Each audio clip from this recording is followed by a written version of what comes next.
inside the mega prison that may be rented by the U.S. to detain migrants.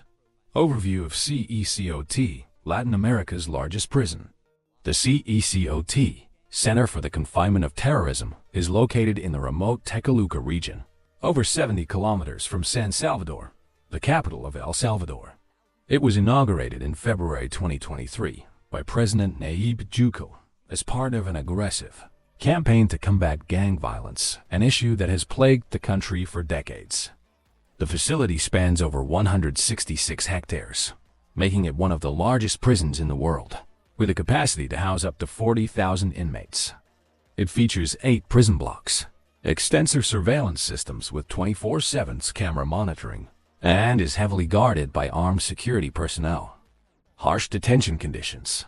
CECOT cells are extremely overcrowded, each being no larger than 100 square meters, but housing 65 to 70 inmates, many of whom are members of rival gangs such as MS-13 and Barrio 18. Inmates are not separated by gang affiliation, increasing the potential for conflict. They sleep on concrete floors, have no beds, and are cut off from all outside contact. Inmates are only allowed out of their cells for 30 minutes per day for physical activity in a narrow hallway. The bathrooms have no doors and are in full view for constant supervision. The supply of food, water, and other essentials is minimal to prevent communication or transactions with the outside world. A bold proposal: leasing the prison to the U.S.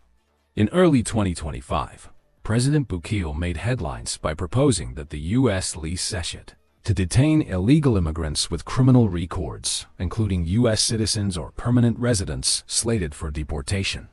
He argued that El Salvador could offer a low-cost, high-security detention solution, while the fees from leasing would help sustain the prison's operations. The proposal is part of Bukele's broader strategy to position El Salvador as a regional security partner and generate foreign income. Reactions and human rights concerns. The U.S. government has not issued an official response, but Senator Marco Rubio expressed support, suggesting the idea could help manage the burden of detaining dangerous deportees. However, the concept of detaining U.S. citizens abroad raises serious legal and diplomatic issues, especially concerning human rights standards.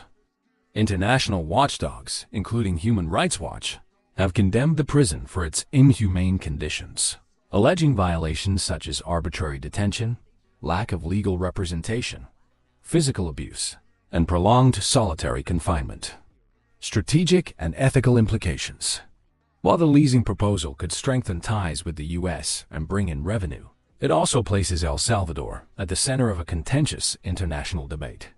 The plan challenges legal norms, human rights expectations, and the sovereignty of national justice systems. It also reflects Bukele's broader attempt to portray El Salvador as a leader in hardline crime control, which has earned him both domestic popularity and international criticism. Conclusion: CECOT stands as a symbol of El Salvador's heavy-handed approach to criminal justice under President Bukele. The proposal to rent it to the United States introduces a new model for international detention cooperation, but also raises profound legal, ethical, and humanitarian questions. It may reshape how nations handle criminal migrants, but only if it can align with international law and human rights frameworks.